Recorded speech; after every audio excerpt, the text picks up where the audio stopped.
मैं डॉक्टर नीरजा शर्मा, राजकीय महाविद्यालय धौलपुर, एसोसिएट प्रोफेसर समाजशास्त्र। आज मैं बीए पाठ द्वितीय के छात्रों को सामाजिक सर्वेक्षण के अर्थ एवं प्रकृति के बारे में जानकारी दूंगी।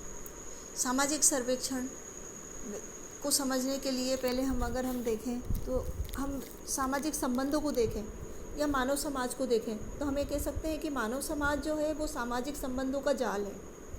मानव के जो सामाजिक संबंध है वो व्यवहारों एवं घटनाओं का अध्ययन करने की एक विधि जो है वो सर्वेक्षण है।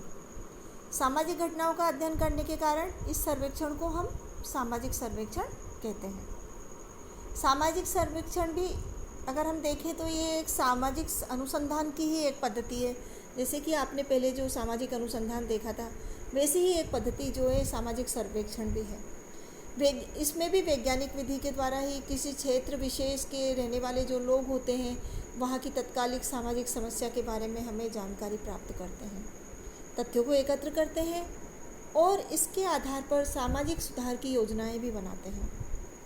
हम अगर भारतीय समाज की विभिन्न समस्याओं को देखें तो इसमें जो है बहुत सारी समस्याएं हैं, जैसे बढ़ती हुई नशाखोरी, बाल अपराध, आतंकवाद, क्षेत्रवाद, भाषावाद, सांप्रदायिकता आदि जो समस्याएं हैं, इनको बढ़ावा देने वाली शक्तियां कौन कौन सी है, इसका अध्ययन हम सर्वेक्षण के माध्यम से कर सकते हैं। इसके अतिरिक्त समस्या ही नहीं, समस्या के अतिरिक्त हम जो है वो सामाजिक सर्वेक्षण में सामाजिक रहन सहन, रीति रिवाज, लोगों के आय व्यय, जीवन स्तर, जनसंख्या की प्रकृति, स्वास्थ्य संबंधी जानकारी, शिक्षा, इन सब के बारे में, व्यवसाय लोगों का, इन सब के बारे में भी जानकारी हम सर्वेक्षण के माध्यम से प्राप्त कर सकते हैं। सामाजिक सर्वेक्षण को यदि हम परिभाषित करना चाहें तो सबसे पहले बोगार्डस ने अपनी पुस्तक सोशियोलॉजी में सामाजिक सर्वेक्षण को परिभाषित करते हुए कहा है कि यह एक समुदाय का सर्वेक्षण सामाजिक विकास की एक रचनात्मक योजना प्रस्तुत करने के उद्देश्य से किया गया, उसकी दशाओं तथा आवश्यकताओं का वैज्ञानिक अध्ययन है। पीवी यंग ने अपनी इसी बात को बढ़ाते हुए कहा कि सामाजिक सर्वेक्षण किसी भी प्रचलित प्रकृति की दशाओं में सुधार हेतु रचनात्मक कार्यक्रम बनाने के उद्देश्य से किए जाते हैं। सामाजिक सर्वेक्षण की अगर हम इन परिभाषाओं के आधार पर प्रकृति देखें और अगर इसकी विशेषताएं देखें तो हम जो है इसको कुछ पॉइंट्स के आधार पर इसका अध्ययन कर सकते हैं।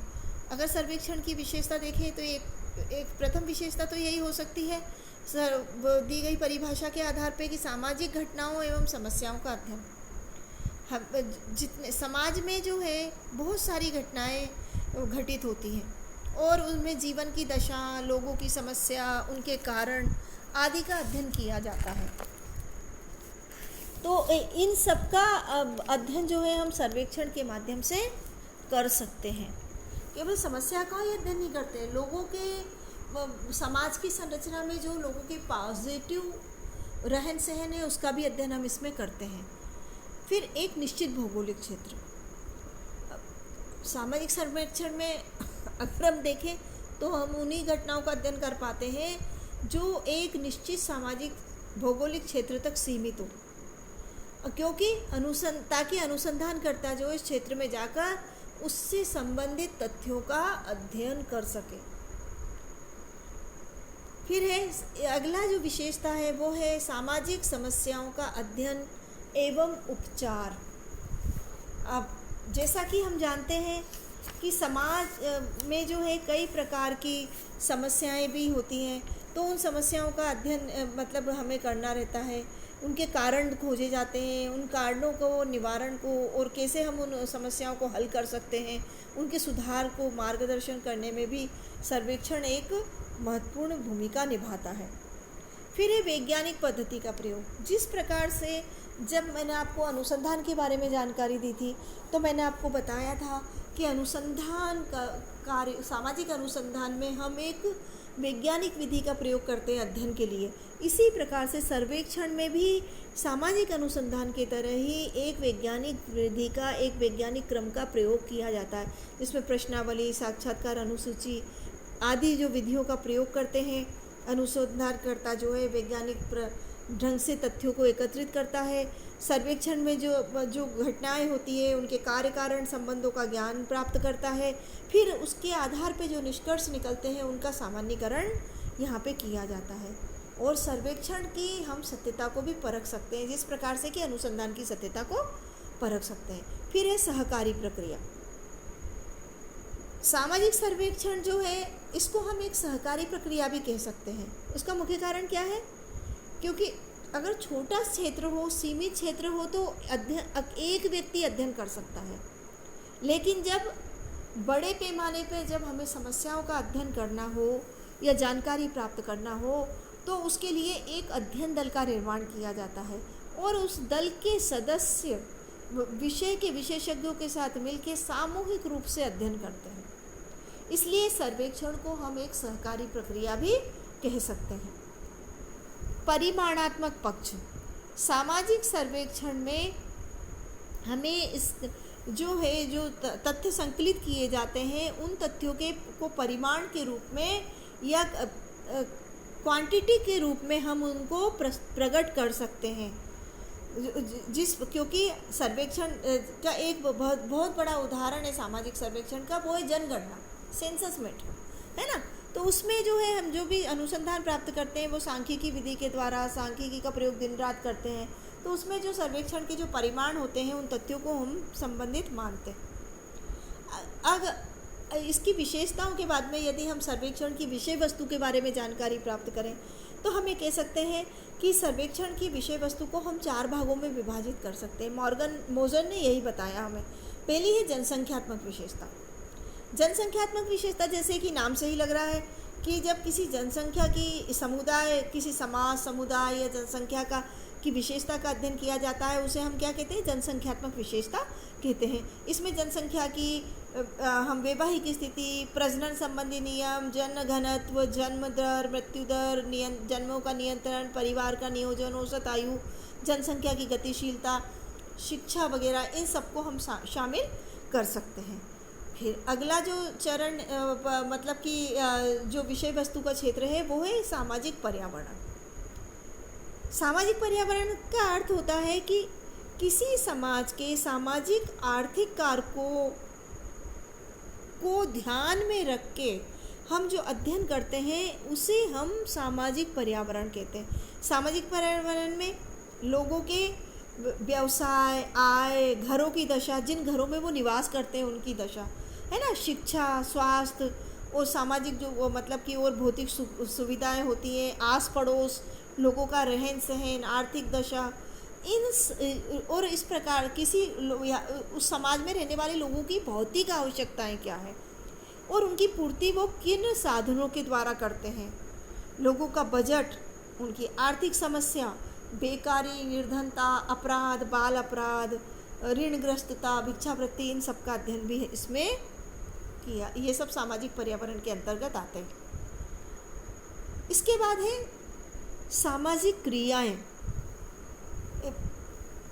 इसमें हम क्या सामाजिक क्रियाओं को किसको सम्मिलित करेंगे? लोगों के वो व्यवसाय को या पेशे को नहीं करेंगे, उसके स्थान पे करेंगे व्यक्ति क्या करते हैं, ये जानने के लिए ये प्रश्न। जैसे वे खाली समय का उपयोग कैसे करते हैं समाज के लोग। कोई जो है वो मनोरंजन के लिए रेडियो सुनता है, कोई अखबार पढ़ता है, टीवी देखते हैं, या कुछ लोग जो है यात्रा करते हैं। सबकी अपनी अलग अलग रुचि होती है। कुछ लोग बागवानी करते हैं। इसी प्रकार से कौन कौन से खेलकूदों में लोगों की रुचि होती है, कौन कौन से त्यौहार मनाते हैं, नाच गान, सामूहिक भोजन और सॉरी कितने लोग जो है नशे का प्रयोग करते हैं, सिगरेट या शराब का प्रयोग करते हैं, या किस प्रकार से वो उत्सव मनाते हैं, कर्मकांड के विषय में, उनकी धार्मिक आस्थाओं, इन सब के विषय में जो जानकारी है वो हमें सामाजिक क्रियाओं के अंतर्गत हम अध्ययन करते हैं। फिर है विचार एवं मनोवृत्ति। विचार एवं मनोवृत्ति से मतलब है कि समाज में रहने वाले लोगों का दृष्टिकोण, उनकी मनोवृत्ति, उनके सामाजिक मूल्य, उनकी मानसिक स्थिति, इसके लिए जैसे जनमत संग्रह करना किसी विषय पे, छुआछूत, विधवा विवाह, चुनाव संबंधी मत। आपने देखा होगा चुनाव के मौसम में जो है वो विभिन्न वो सर्वेक्षण दलों के द्वारा सर्वेक्षण किया जाता है और वो अनुमान लगाते हैं, ये दल जीतेगा, वो दल जीतेगा, इसकी सरकार बनेगी, ऐसी सरकार बनेगी, वैसी बनेगी, ये एक अनुमान। ये सब किसके माध्यम से होता है? ये अनुमान कैसे लगाए जाते हैं? सर्वेक्षण के माध्यम से। तो इन सब का जो है विचार और मनोवृत्ति को इसमें शामिल करते हैं। अब हम केवल जो है ये सर्वेक्षण के क्षेत्र को इन्हीं विशेषताओं तक ही सीमित नहीं रख सकते हैं, बल्कि जैसे जैसे समाज में अलग अलग परिस्थितियाँ आती रहती है, समाज क्योंकि परिवर्तनशील है और समय और परिस्थिति के अनुसार वहाँ उसमें कई नई नई परिस्थितियाँ हमारे सामने आती हैं, तो उसके अनुसंधान के विषय भी नए नए होते जाते हैं। तो सर्वेक्षण में इसके अलावा भी और भी कई विषय क्षेत्र हो सकते हैं।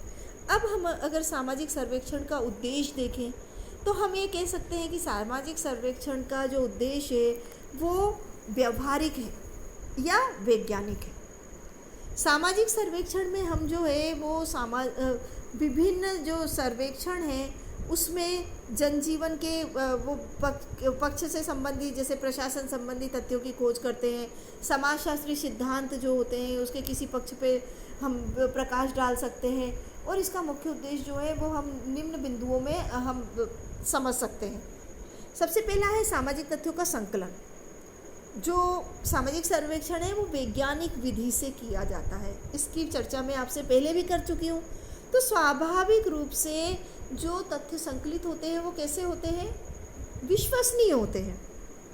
तो हम उससे जीवन के और व्यवहार से संबंधित तथ्यों को का मतलब कि एकत्रित करना सर्वेक्षण का एक मुख्य उद्देश्य है। तो इसके द्वारा हम सामाजिक क्रिया और संगठन के बारे में बहुत सारी जानकारी प्राप्त कर सकते हैं, जैसे लोगों के रहन सहन के बारे में, आय का वितरण है, आर्थिक और सामाजिक सुरक्षा, धर्म, मनोरंजन, शिक्षा, व्यापार, उद्योग, पारिवारिक संरचना, लोगों में मतलब कि प्रवास की स्थिति, वैवाहिक स्थिति, जनसंख्या की प्रकृति आदि। ऐसे आपने देखा होगा कई बार जो है कई कंपनियों के द्वारा सर्वेक्षण किया जाता है। कई बार हमारे घरों पे कुछ सर्वेक्षण करते आते हैं, आप कौन सा साबुन यूज़ कर रहे हो, आपके यहाँ पे टीवी कौन से ब्रांड का है, या आप मतलब किस ब्रांड के कोई अमुक वस्तु यूज़ करते हो, या आप कौन सा न्यूज़पेपर पढ़ते हो। इस प्रकार से कई प्रश्नकर्ता आते हैं और वो आपसे जानकारी लेके जाते हैं। तो ये उन विभिन्न कंपनियों के द्वारा भी अपने माल को खपाना और संभावित सर्वेक्षण के आधार पे माल में मतलब कि वो जानकारी वो अपने बाजार को जानना, ये भी एक मुख्य कारण होता है। फिर है सामाजिक समस्याओं का अध्ययन।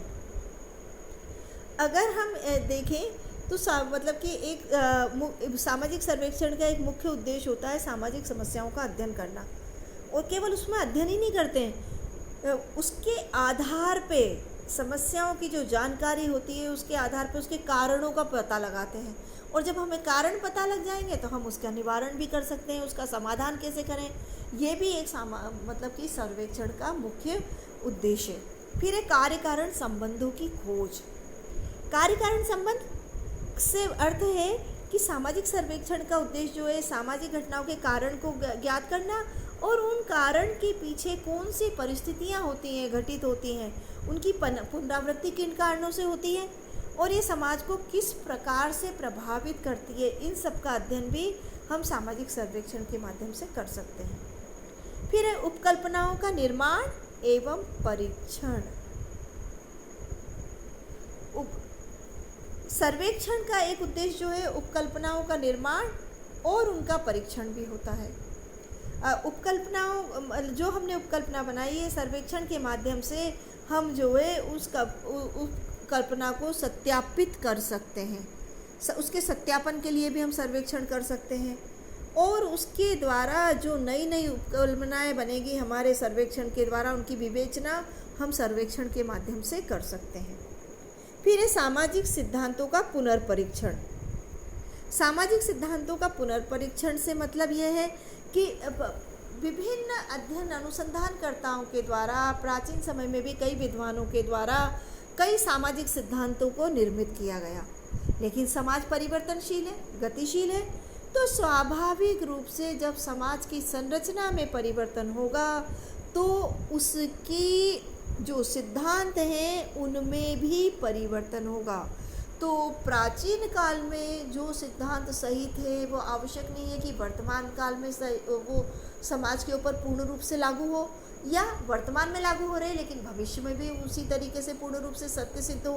तो समय समय पे उन घटनाओं का फिर से अध्ययन करना, उनकी पुनर्परीक्षा करना और उन सिद्धांतों को नवीन अध्ययन के द्वारा परखना आवश्यक होता है कि ये सिद्धांत अब समाज में कितने मतलब कि समाज के लिए उपयोगी है या नहीं है। फिर सामाजिक घटनाओं का वर्णन। सामाजिक घटना जो होती है वो किसी सर्वेक्षण किसी उद्देश्य को लेकर ही नहीं करते हैं, उसमें सामाजिक घटनाओं का वर्णन के लिए ही नहीं करते हैं, बल्कि कई बार सामाजिक सर्वेक्षण जो है सरकारी तौर पे किए जाते हैं, आयोजन किया जाता है। उससे जो सूचनाएं संकलित होती है, जो सर्वेक्षण की रिपोर्ट आती है, जो आंकड़े आते हैं, उनको समय समय पे प्रकाशित सरकार के द्वारा किया जाता है। जैसे हमारे यहाँ पे जनगणना रिपोर्ट, उनको उसके बहुत सारे तथ्य तो वो सामान्य अनुसंधानकर्ता के लिए एक सूचना के स्रोत की तरह कार्य करते हैं। फिर है जीवन की दशाओं का अध्ययन।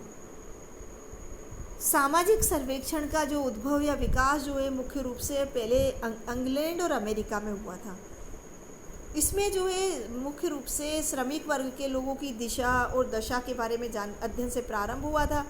फिर अधिकांश जो सर्वेक्षण है वो वर्तमान में भी अगर हम अन्य देशों में भी देखें तो लोगों की रहन सहन, आय व्यय, व्यवसाय, सुख सुविधा, समस्या, शिक्षा, धर्म आदि की जानकारी को प्राप्त करने के लिए किया जाता है।